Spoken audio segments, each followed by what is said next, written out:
pressing concerns now is the humanitarian situation in Ukraine. The fighting there has severely disrupted supply chains and people are finding it difficult to find food. So here in Crimea, efforts are being made to supply people who desperately need that food with various canned foods as well as sugar, salt, buckwheat, the essentials to see them through the worst of the fighting.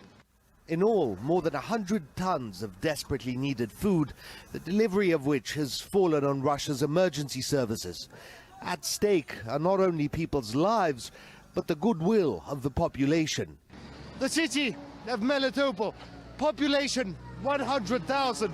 It was liberated by Russian troops largely without a fight. It is deemed somewhat safe and is the first destination for these humanitarian aid trucks out of Crimea.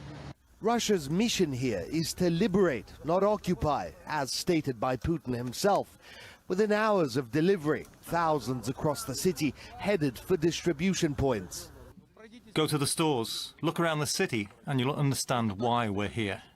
There are difficulties getting hold of products, medicines, and there are long queues everywhere. Citizens are very happy. Peaceful people are happy. As we spoke to more and more, understanding of what happened here over the last 8 years grew clearer.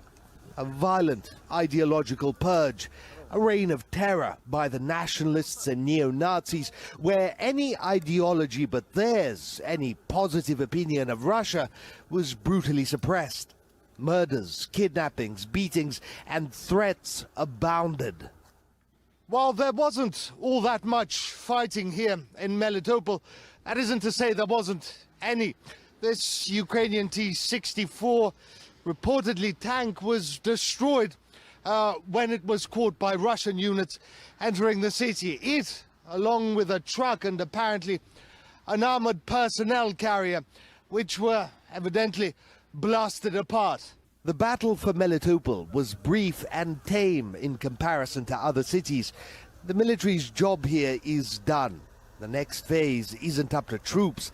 It is prosecutors and investigators working to identify and arrest nationalists and neo-Nazis still in the city, those complicit in horrific crimes not only in the Donbass, but all over Ukraine.